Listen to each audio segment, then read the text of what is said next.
Welcome to Bitcoin Fixes This, where we explore the impact that Bitcoin will have in all aspects of society. Today's guest is Saifedean Ammous, the author of The Bitcoin Standard. We talk about the university system, how money has made it highly inefficient, and how the internet is routing around it. Saifedean also tells us about how government money has made colleges into ineffective research institutions and how PhD students are abused as cheap labor. Saifedean Ammous, how's everything going these days? Things are good, Jimmy. Things are going very well. I'm busy at work on two books that I've been working on for a while now. Principles of Economics, a textbook on economics, and the Fiat Standard, which is the sequel to the Bitcoin Standard. So these are taking up most of my time. Like a true academic. And speaking of which, you've been in academia for quite a while. Can you tell us the story of how you got into it and what led you to that road? Well, I was, I think, 3 years old when my parents marched me into kindergarten, and I only managed to extricate myself out of that vicious cycle of dependency on the academic system last year when I quit my job as a university professor. I basically went from kindergarten to school, university, back to working at the university up until last year when I quit my job as a university professor and became essentially an independent entrepreneur, teaching economics on my own website to students from all over the world and focusing on my own writing and research. I've developed a lot of misgivings about the educational system, as you and I have discussed, and readers who are familiar with my book will identify the connection here is that I can see the impact of fake money on academia, on easy money that is produced at a low opportunity cost or at a zero opportunity cost almost, is quite corrupting of the process of academic inquiry. It's quite disillusioning, and the outcomes of the process are quite mediocre because of that. Mediocre to start off being flattering, at least. Yeah, you're getting into some of the problems with college education. But before we get into that, why do you think people get into college education? Because as far as I can tell, there's a glut of supply. There's so many people that want to be professors, almost no jobs. So what's going on there? Why is there this imbalance? I think ultimately the root cause of the imbalance is government intervention in the academic system. And of course, this is almost sounds like it's a caricature response, but it also happens to be true in all of these cases.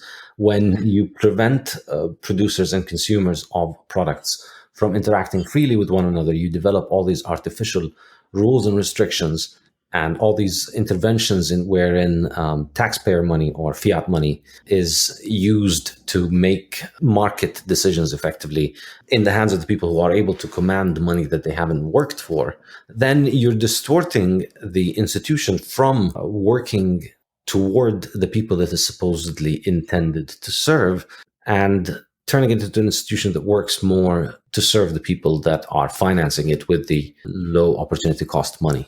Yeah, there's definitely a lot of money in academia. I think I heard like third-party payers or student loan givers like essentially set the agenda in many ways. Can you talk a little bit more about that and many other problems with college education today? What is wrong with the mission that they originally had versus what students are getting now?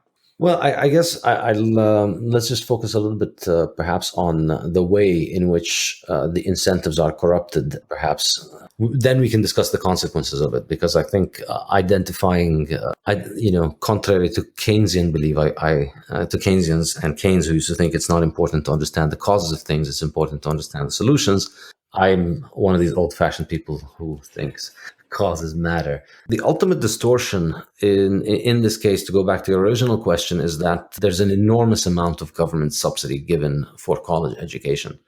And, we can, at some point, there are all kinds of different sociological explanations and cultural explanations of why it is that government wants to subsidize this thing. But putting all of that aside, thinking from the economics of it, we have to understand that once you're making it so that loans in the college industry are cheaper to acquire and easier to acquire, then you're distorting people's incentives. So if your ability to borrow to start a business is difficult, but your ability to borrow to go and get a college degree is much easier, this is distorting your economic calculation. You're constantly trying to get price signals from the market. You never have full knowledge and full information of what is going on. You're always trying to, make the most out of the knowledge that is available for you. When these prices are distorted effectively by the ability of fiat money to enter these markets and distort capital allocation, then it distorts people's incentives. And so more and more people are likely to consider college when getting a loan for college is almost like a birthright, well, not exactly, but I mean, it's easier than other things. Although the notion of making college debt a birthright is popular in some areas, I would say, but effectively it is, as you and I think would agree, it is effectively a form of being born into slavery, because you're getting everybody into debt for college. There's always an opportunity cost. I think that's really the key thing. There is always an opportunity cost to it, and distorting prices and distorting incentives manipulates people's calculations and leads to them making erroneous calculations. And we see it in every market, and I see no reason why this would not happen in the education market and in capital markets in general. Yeah, and we've seen the growth of colleges. Most of them charge way more money than they used to, and in large part because these loans are available. What do you think that does to the actual education experience of the student? One way to look at it is that when you're creating a bureaucratic incentive for one of those things, it sounds like a nice ideal. Let's finance this thing with credit money and then we'll have more of it. Let's finance more college or more hospitals or more healthcare and then we'll get more of it. But really what you're doing is that you're manipulating people's economic calculation. This is definitely true, that a lot of colleges are able to spend a lot more money because of the existence of these student loans. We've seen in the past 20, 30 years how college tuition has gone up tremendously, and they're able to get a tremendous amount of capital allocation, probably not in proportion to the value that they're actually providing. So how does that affect the student experience? How does that, change the incentives for the students? What ends up happening when you subsidize any kind of business, it starts off with the nice intentions that, we'd get more college, we'd get more college degrees, and so therefore we'd have better qualified labor force and higher productivity and better income. But in reality, once you've made it so that it is a government objective for money to be spent in this regard, then you've created a source of income that is free from market competition. You've created a bunch of jobs where people can get a salary without having to satisfy customers. And you've created incentives for people to take on specific jobs that do not produce value for consumer, but they are able to secure the funding from the funders. And so I think you see this happening in bureaucracies all over. And it is outlined by academic economists from universities who apply this framework to the study of industries all over the world and to cartels all over the world, but hesitate somehow, for understandable reasons, to apply it to their own profession because, their salaries depended on it. What ends up happening in this situation is that it's possible for a bureaucracy to emerge in these institutions whose focus is on continuing to do what is required politically, both in the sense of domestic politics as well as in the sense of the running of the organization itself, rather than satisfying the consumers. You've established a group of jobs that are detached from the bottom line in a sense, and that have different incentives, because it's not about securing the students in as much as it is securing the low interest rate loans. And so I think if you look throughout the years, what is happening is that we're getting a massive increase in the tuition. There's also a massive increase in the number of degrees and in the number of universities. And so you would expect that because we're getting so many more universities, that prices would be dropping. In the same way we have many more TVs and laptops. We're always making more stuff. And so the new stuff continues to get cheaper over time as it gets older. You would expect that with universities, with so many universities out there, that you would get competition that brings down the supply, that you would have a lot more education going on and at a lower price. But instead, what we find is the price continues to go up. Part of that, as we said, is because of the availability of low credit. But also, if you look at the expenses, you see that the majority of the increase in spending in universities has gone toward administrative roles. And so the growing politicization of the university and the growing need for just a large institutional apparatus in order to make the university continue to run ends up becoming just an increase in bureaucratic bloat of people who are dependent on these jobs, and they don't necessarily add much value. One idea that keeps coming to me is that why is it that we've not really seen proper entrepreneurship in university setting emerge? Like, we haven't seen a Steve Jobs of universities. We haven't seen university administrators who have managed to get their university to issue great degrees at a cheaper price, or making these enormous improvements. We just see growing increasing price and effectively a setting where bureaucratically and organizationally the power in the university structure is becoming more and more in the hands of the bureaucracy, and the operation of the university is more about the bureaucracy rather than the professors or the students. And I think, the exciting thing about the internet is that it fixes this.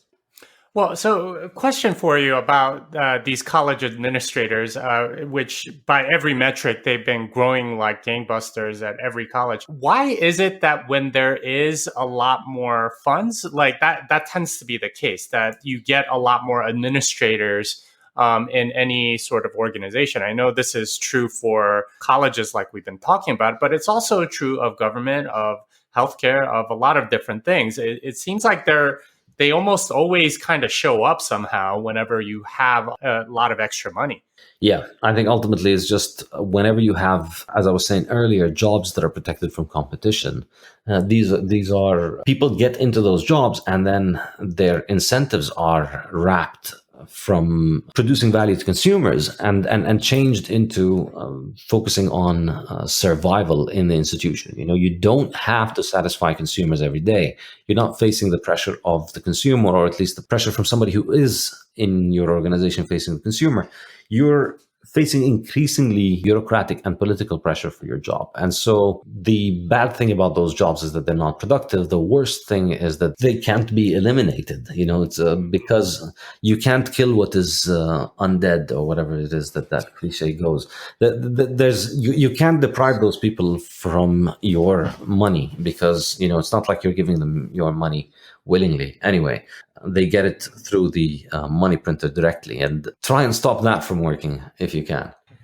I wish we could. We're creating a lot more college degrees, and we're creating a lot more people that are educated and things like that. What that's kind of led to in the economy is an overeducation of the workforce. I think I read somewhere that about 60% of the jobs out there, like the workers have way too much education for it. Like if you're flipping burgers at McDonald's or something like that, you don't even need a high school education, but oftentimes they'll have a college education or something like that. So how does that affect the economy and civilization and so on? I mean, I think it's not really so much of an overeducation in as much as it is a mismatch of jobs and skills. Because if your degree won't help you get a higher salary on the market, then it was not really a degree. It was not an investment. It was a consumer good. It was, you went to college to enjoy yourself, more or less, one way or the other. And it could be intellectually. You wanted to enjoy yourself where you're writing essays about interesting topics for 4 years. There's nothing wrong with that.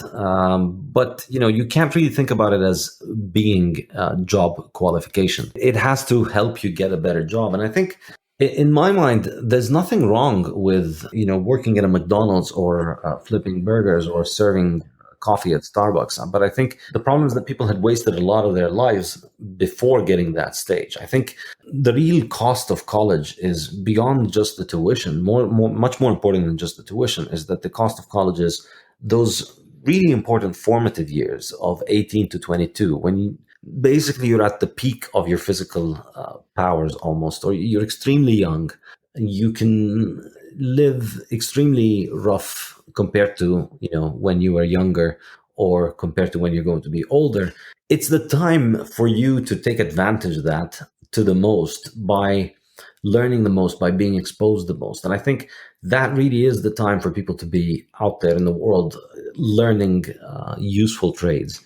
And if you want to succeed in college, that's 4 years in which you're effectively isolated from useful trades, isolated from the real world, isolated from real work.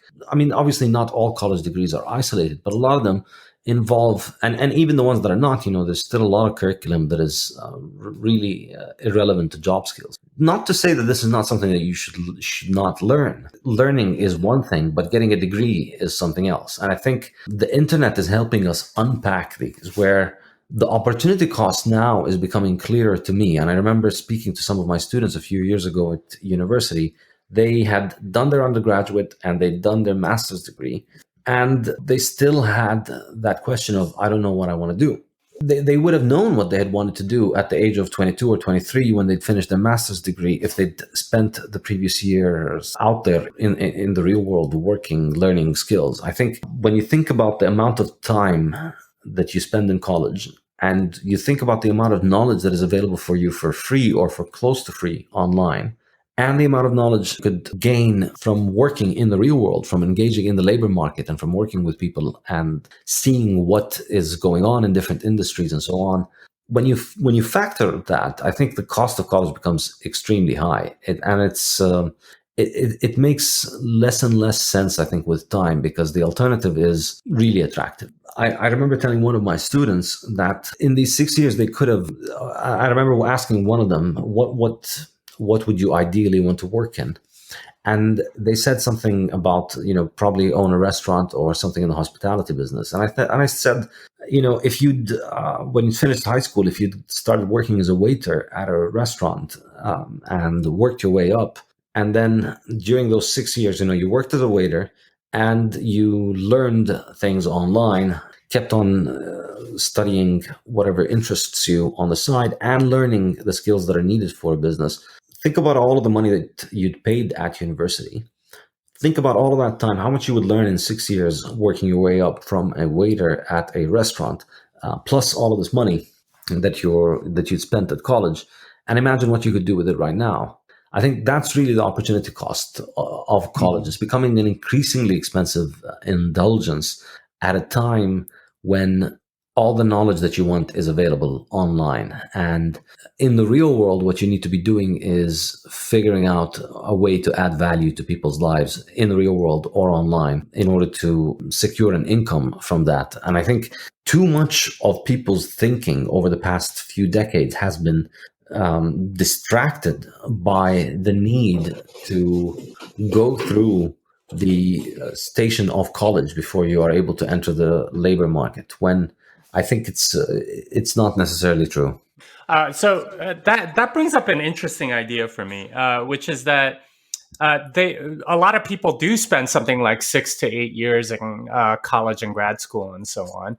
And we also have a glut of PhDs. I honestly wonder how many of them are continuing in that education market, almost kind of like because they've already invested a significant amount of time and money into it. Do you see that as a factor at all in the number of PhDs that are being produced by these universities? Absolutely. And I think the market is skewed in the case of PhDs because effectively PhDs are cheap labor for universities. They can teach as well as the professors, if not better, because most professors are terrible at teaching, because teaching is not really important for your promotion or for your ability to keep your job. Like, nobody really cares about what you do in your teaching. And a lot of very good professors are terrible teachers. When I say very good, I mean in the sense of being able to produce academic research, because that's what matters. So universities are far more focused on producing academic research in the top journals, because that's what gets them the research funding and the grants from government mostly.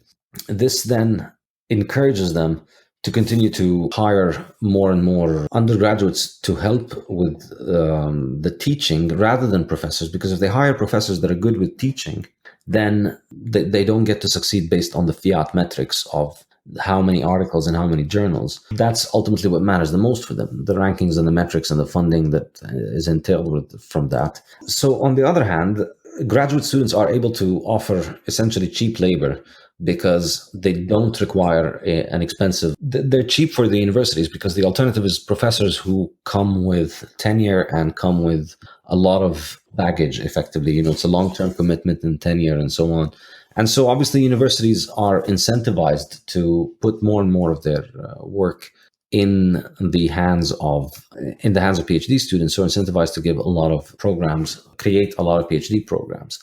And it secures them funding, and it gets a lot of students to do work for free. But the problem is that, there's just not that much market demand for people who have a PhD in many of those fields. And even in the fields for which there is market demand, a lot of the work ends up being, to a large extent, largely irrelevant. I mean, it proves your competence that you have obtained a PhD in this topic. But if you'd spent that time working on something in the market, trying to satisfy people's needs, you would prove your competence in a much more valuable way than a PhD. And B, you would probably financially benefit from it more. And I think, more importantly, you would learn a lot more. If you're out there in the market, facing the pressure of delivering products in the market and delivering things that people want, I think that teaches more. And I think that the opportunity cost of being at university after you work is very high.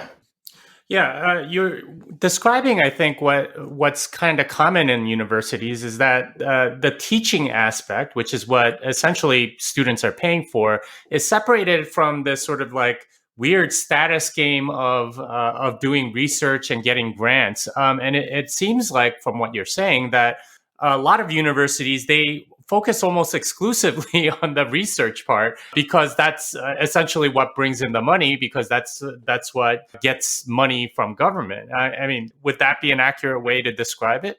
Yes. I mean, I think, to get a job at a good university, the most important thing to do is to get good publications in high-ranking journals. The universities are also in this game with the publishers, who have interest in maintaining, the game of journals and prestigious journals, for which they charge exorbitantly high amounts of money, and for which they don't pay their writers and their reviewers, and for which they make enormous amounts of money locking this stuff up. So the whole system is run in a way that is monopolistic, in a way that is extremely wasteful. A deeply sad reality about this system is that people who partake in it think that they think that they're outsmarting the system. They think that they're getting their end from it. It's really the other way around. It's actually that.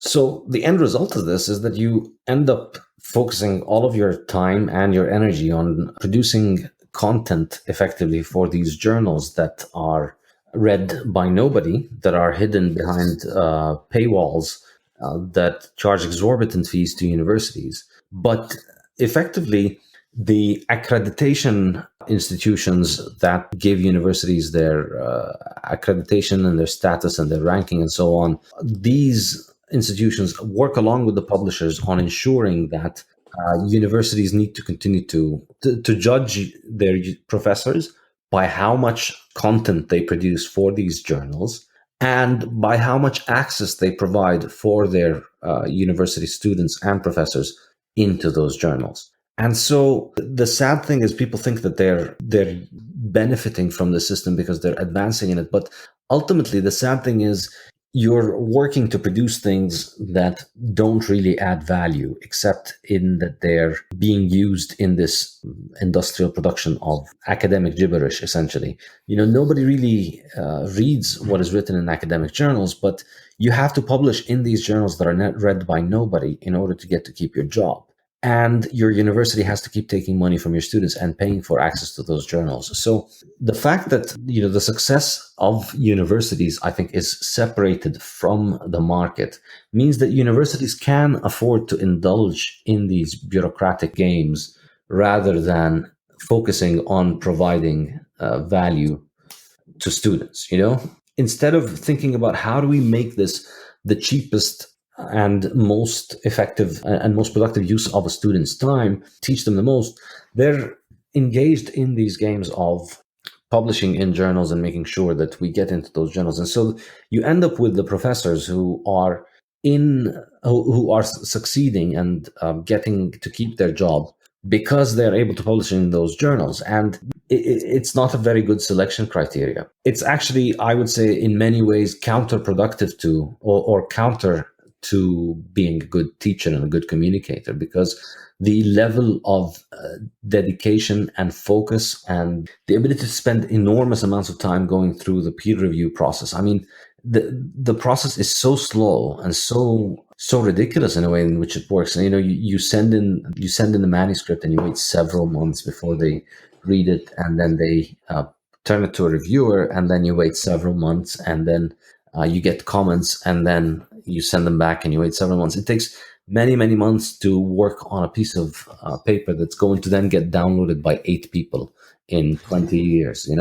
It's astonishing. And you can see that in order to be able to do this, you're not going to be able to focus on being a good, effective communicator of whatever it is that you're teaching at university. What it sounds like is that there's, in the free market, you have an objective metric, whether or not people buy your product. But in the university system, essentially you are ultimately satisfying some government bureaucrat, whether or not they're giving grants or providing student loans or something like that. They get to decide instead of the market. And that seems to be the big difference here, and what's caused the university to sort of get into the system that you've described.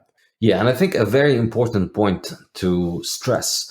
So far, we've focused on student experience and the financial distortion to the student side of the university. But it's important to remember, when thinking about the peer review process from the professor's side and from the side of the research, I think an excellent way of trying to understand the dysfunction is to try and imagine if we had peer review as a mechanism for selecting anything else in our life. So imagine if we had computers designed by peer review. Imagine if government decided that we can't just let anybody make computers or make software. We need to have a committee of software producers that meets and agrees on each other's software. We have to get, say, the 12 largest software producers on 12 operating systems. They each need to present their software for a vote on the central software committee. This is effectively how academic research is judged. Peer review, originally, the idea of a peer-reviewed journal at a time when paper was extremely expensive and printing was not easily available, and physical libraries were, required going out of your home and, sometimes bracing the rain and the mud, getting into places. In that kind of time, being able to say that a group of, say, physicists or economists or chemists have looked at this and studied it, and they've selected the good articles. They've only selected good articles with a specific quality for you to read. Developing that kind of institution in that kind of time made sense, because when you bought a peer-reviewed journal, you got the idea that, as opposed to, say, the newspaper, which was just typed up by one guy and edited by another guy, you're getting experts in a specific field who spent serious time putting a lot of thought into these articles before they put it in the newspaper. You can see the value back then. But now, peer review has become effectively a peer-only review process. Effectively, things that are published in peer-reviewed journals are read by nobody. Nobody really pays whatever it is, 20 or 30 or $40 that they charge for these articles. Nobody outside of academia reads them. And so effectively you have a closed circle that ends up deciding who gets to produce research. In the same way, if we apply this in the car industry, where you ended up with 3 car producers or a few car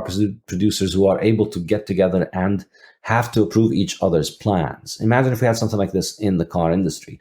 You could quickly see how this would be very, very good for the car industry, but not very good for the car drivers and passengers who are going to be helpless to this monopoly. Once we've moved to the era of government control of universities and government financing of universities, and you've made peer review into this sacred almost institution that is the voice of science, that is the answer of science, that is the voice of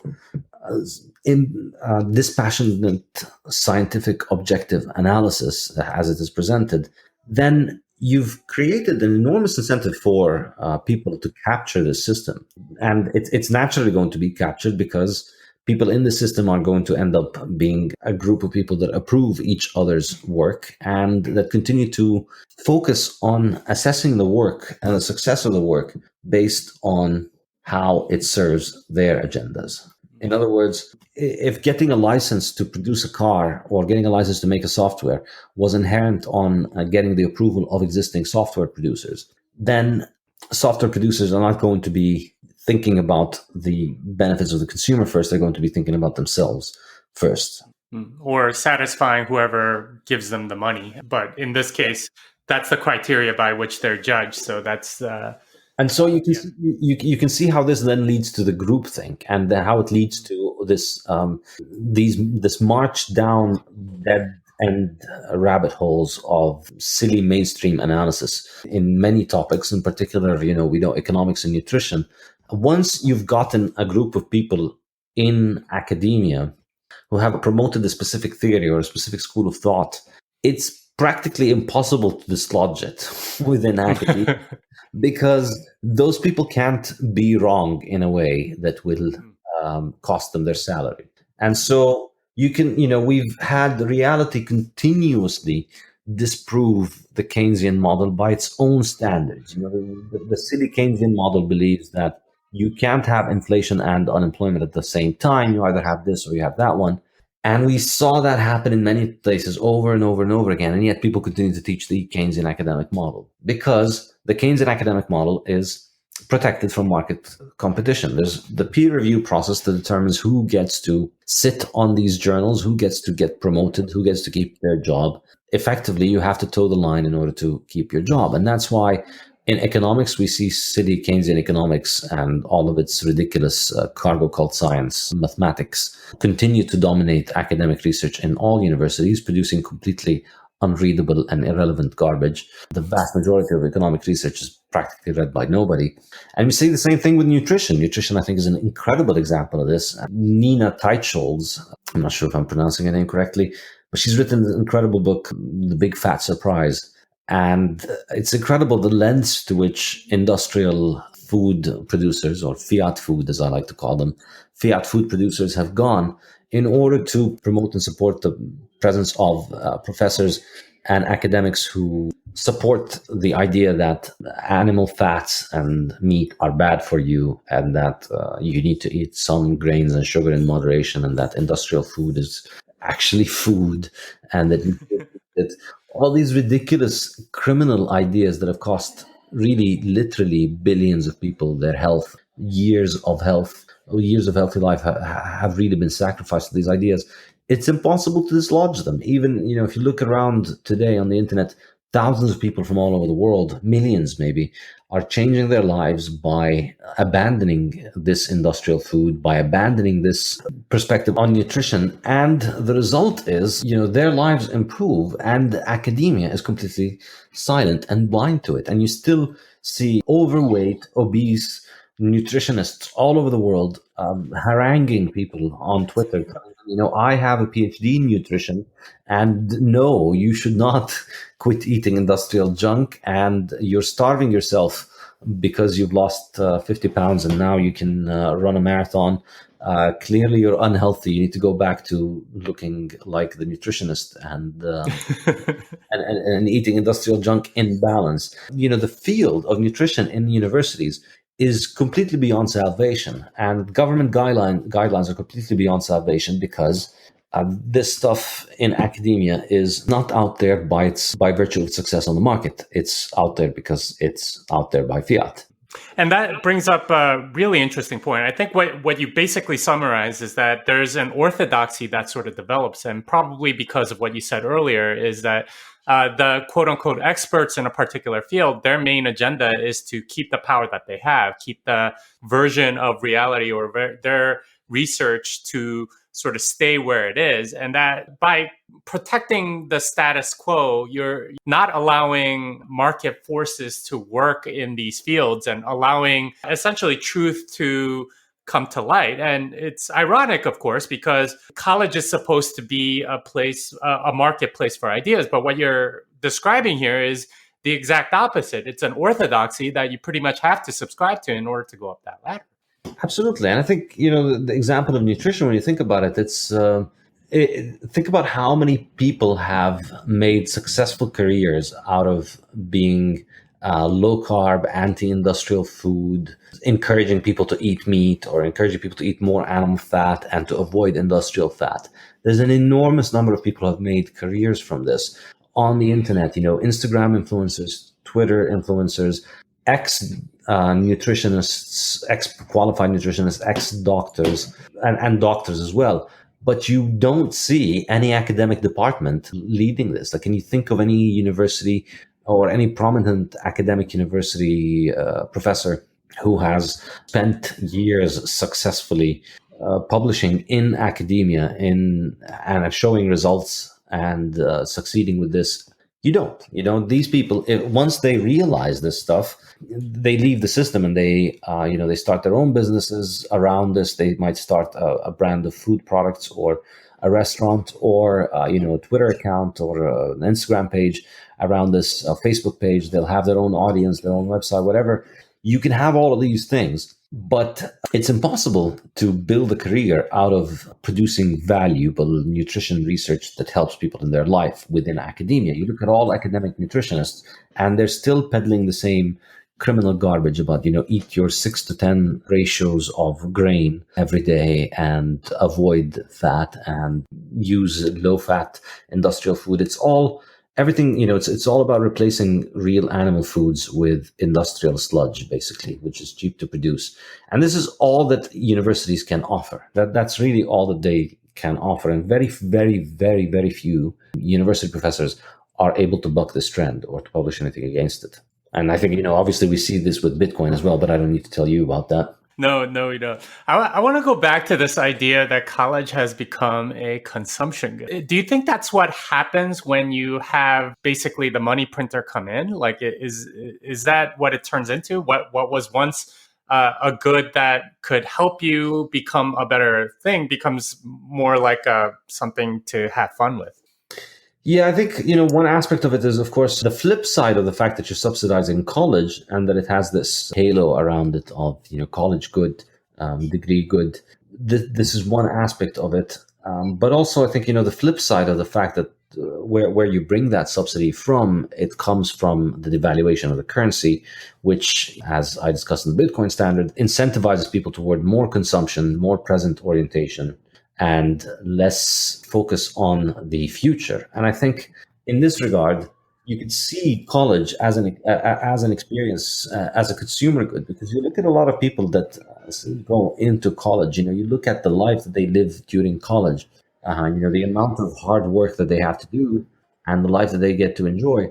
You do that from 18 to 22, and then you find yourself, 22 to 30, living a much rougher life. It could be the case, obviously not always, but in many cases that is the case. And so if that was the case, then that was a consumption good. And in fact, even if that was not the case, of course, it could be a consumption good compared to the alternative of you not spending any time in college, spending the time in an actual business in the real world, making actual money.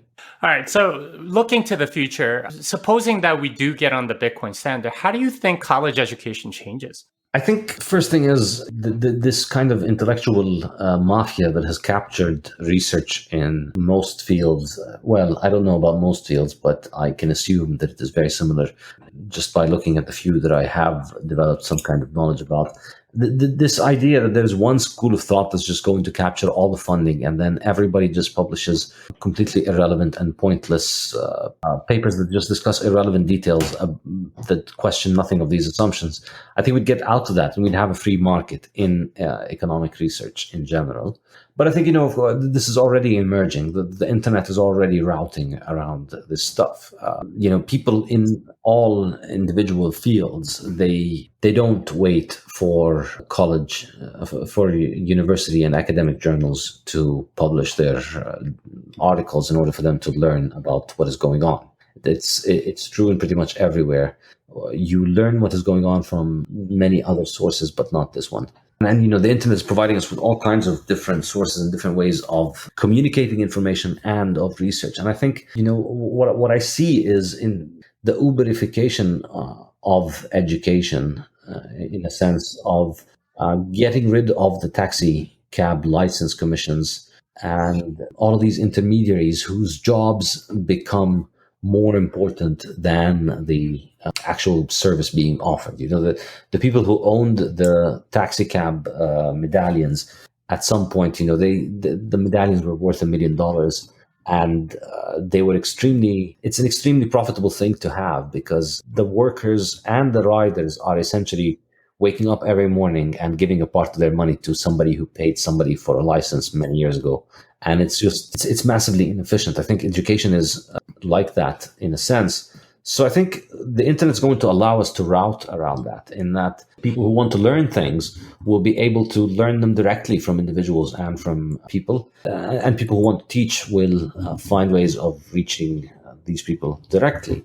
And research, on the other hand, the same people, of course, can carry research. And I think there will be many healthier ways of financing research in a world in which we don't subsidize it with government money.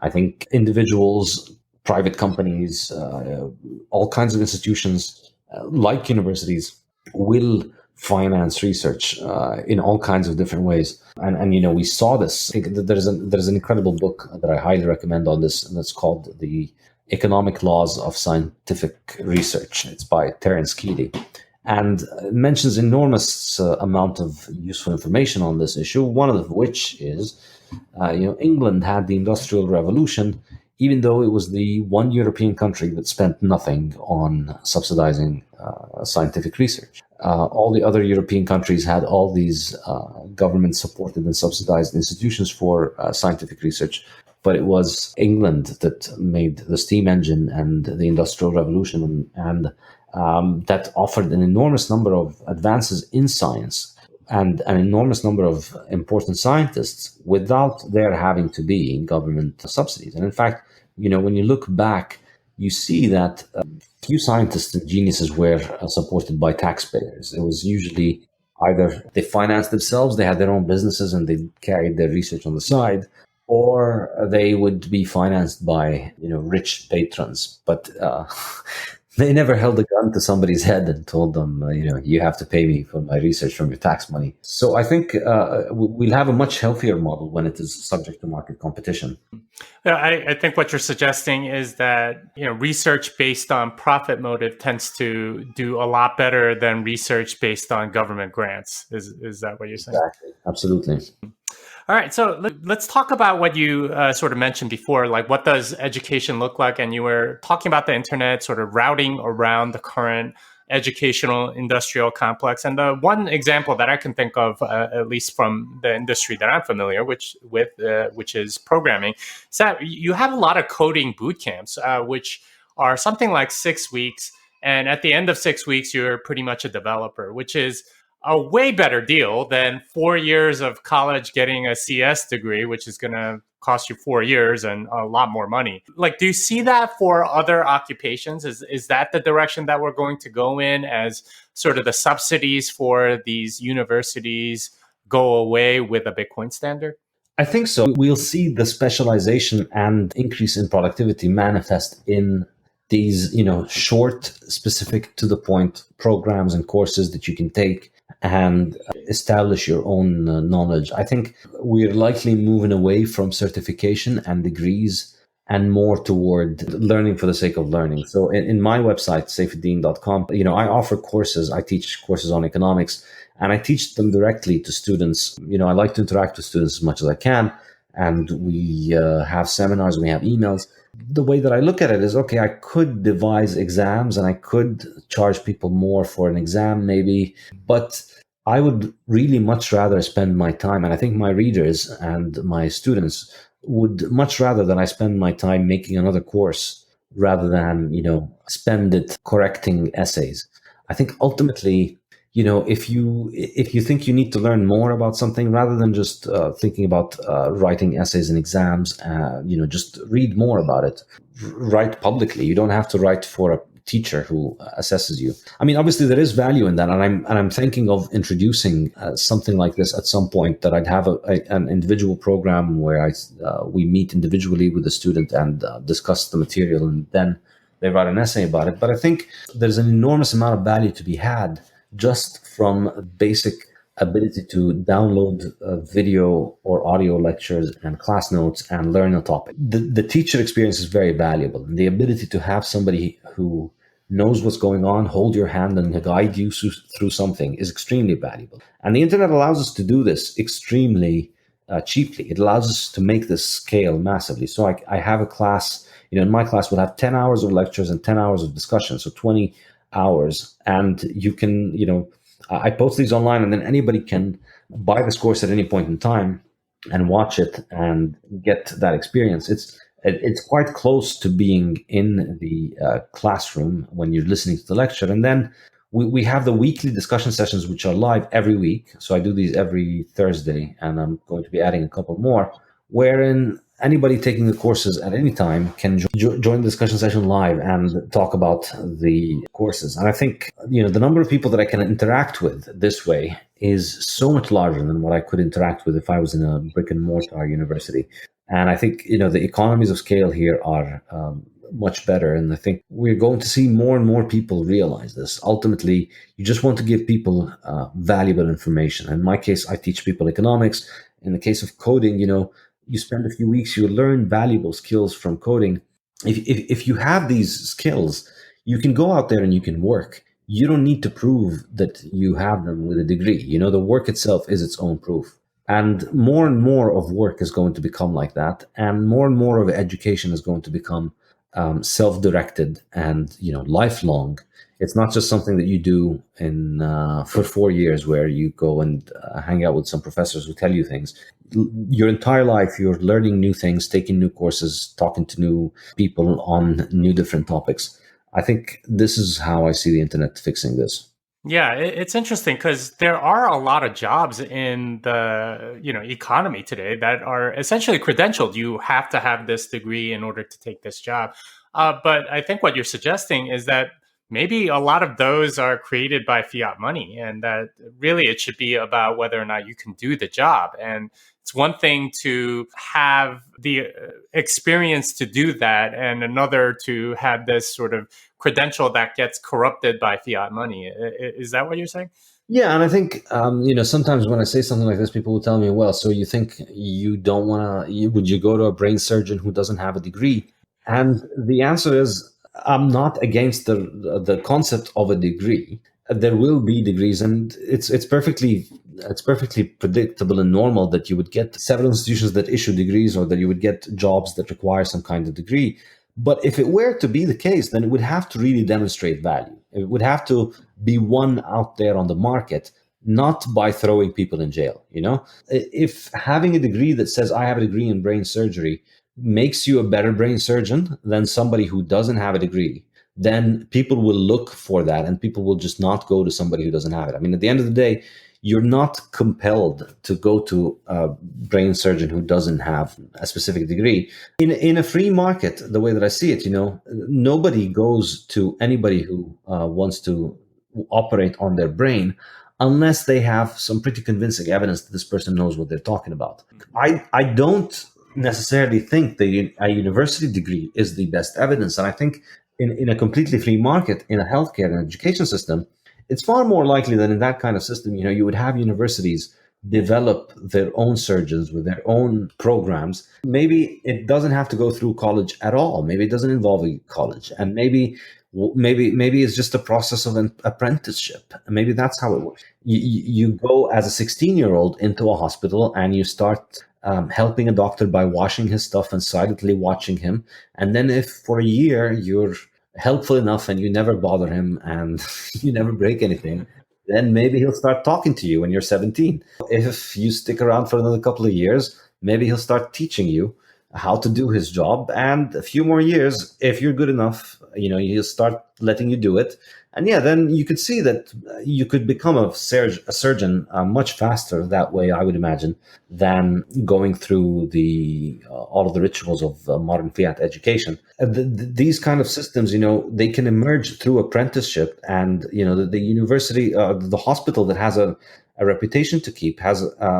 They only hire the right surgeons, and they trust those surgeons to hire their replacements. You trust them to operate on people's brains, and then you also trust them to hire their own replacements to operate on people's brains.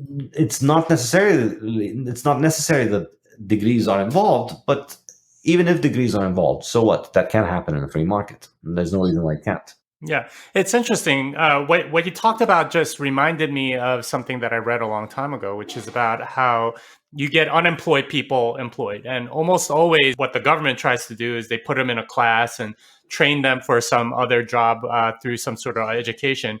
And those almost always are much worse than throwing those people into jobs in some sort of apprenticeship program. Those are almost always way better and are much easier for not just the candidate, but for the people that are training them and so on, in order to get them to be good at a particular skill, is just to try again instead of learning in a classroom. I suppose that's sort of the world that you're suggesting we would be in with a Bitcoin standard. You said it very well, yeah. Let's move on to sort of like the final questions. How does the current college educational industrial complex end? What do you think happens, and how do you think it finally crumbles? Oh, I don't know. I don't have a crystal ball, but I mean, for me, it crumbled when I just moved on with my life and set up my own website and started teaching people online. I don't like to think in terms of collectivist solutions. I just think of it individually. And I think maybe that's what happens. More and more people start realizing that their time is far better used in more productive avenues in places making things of more value. I've been to your site, and I've actually I've paid for a bunch of the courses, and I've enjoyed them and all that. Can you tell us a little bit more about Saifedean.com and what you teach there? I teach economics from the Austrian perspective, from the Austrian tradition. I teach also on the economics of Bitcoin. So far, I've done 4 courses over the last year. My website's been around for a year and a month now. During that time, I've taught 4 courses, which you can still take. I did 1 course on Bitcoin, Economics 21, on the Bitcoin standard. So that was a deeper dive into the Bitcoin standard, where I go into the readings that I discussed in the book. We discussed the topic in much more detail. And then I did the second course, Economics 31, which was based on the papers which are going to be turned into the fiat standard soon. And then I made the Principles of Economics courses, Economics 11 and Economics 12. And these are basically meant as an intro to economics from the Austrian perspective. And they are the genesis of my textbook, which I'm working on right now. So this just starts from, Karl Menger's subjective value, what is economics, and working your way up through Mises and human action and all of the main important concepts in economics. These are the 2 courses, Economics 11 and 12, which I highly recommend for anybody who's interested in Austrian economics. It's definitely not the final word on Austrian economics, but it's a good intro to the main topics that will give you a good sense of where to read and what to read and what is going on in Austrian economics in general. Yeah, and I can testify to the effectiveness of that. I know for myself, like looking at Austrian economics and then seeing a book like Human Action and being completely intimidated. It's like, how the heck am I going to learn all this? Safety definitely takes you through in a much more friendlier way the entire corpus of pretty much Austrian economics literature in nice bite-sized chunks. It felt so much better going that way instead of reading the entirety of Mises or Rothbard or something like that. So I totally recommend it. Another question for you. 5 years from now, what's your best and worst case scenario for Bitcoin? Best case scenario would be complete and final capitulation of all governmental and private shitcoins, and demonetization of everything. Money becomes just like the sewage system of a town, where the entire planet settles with one another every 10 minutes on the blockchain, and there are no other monetary assets. And I think, in this kind of world, there'd be no inflation, there'd be no recessions, there'd be no business cycles, there'd be just continuous, relentless, slow economic growth and limited, neutered government unable to get much done. Yeah, obviously 5 years is way too early for that. But that you asked for the best scenario. I'm not saying it'll happen in 5 years, but the best case scenario. The worst case scenario, I guess, I would say, the worst case scenario would be Bitcoin continues to, it would have to be several things going wrong at the same time in the same way. So running a Bitcoin node becomes harder and harder. So the network becomes less decentralized. There are fewer people running nodes. Also, for whatever reason, people lose interest in Bitcoin. It could be, I don't think it would be necessarily government bans, because Bitcoin is resilient enough that even if governments ban it, even without it being worth a lot, and even without it having a lot of people holding it, it can still survive undercover, and then it continues to go on. But I think what would be worse than government bans would be complete apathy. If for whatever reason, government manages to get its monetary house in order, and everything becomes much better, then maybe people just lose interest in Bitcoin, and then the price stops going up a lot, and then more and more people lose interest, and then it becomes less and less secure. So conflation of a reduction in the number of nodes, a reduction in the price, a reduction in interest, and eventually fading into irrelevance or attacks. And 20 years from now, what do you think education looks like based on your experience in the education? I think it becomes I think 20 years from now, it becomes far more micro than it is today. That you'd have individual teachers and individual students from all over the world, and you'd have small classes or individual guidance being the norm, done online and in person. And so you'd have a lot of online instruction, and then you'd also have some, and you'd have it supplemented with in-person classes and interaction. And I think that would tend to be more of a peer-to-peer nature. I think you'll see more of independent professors going directly to their students, and essentially through their own platforms rather than through large institutions.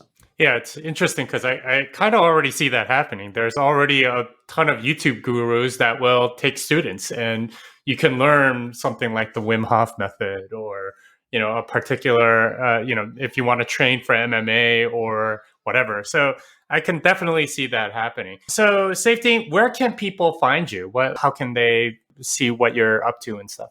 Saifedean.com is my website, and Twitter on @Saifedean. And my website is going to soon have a big revamp, and I'm going to be building a new members area for everybody who takes my courses or signs up. And that's the other thing. I'm going to be writing my next book, The Fiat Standard. I'm going to start sending it out in bi-weekly emails. So you sign up, and every 2 weeks you get a new chapter of the book as I finish it up.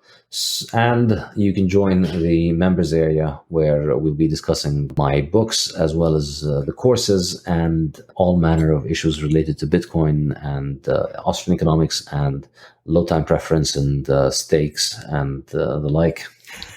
All right. Well, I look forward to your version of the virtual School of Athens. Thank you, Saifedean. It was a pleasure, and we got to do this. Thank you. Thank you for having me, Jimmy. Have a good day. Well, that wraps it up for this episode of Bitcoin Fixes This. Saifedean Ammous can be found at @Saifedean on Twitter and saifedean.com. Until next time, fiat delenda est.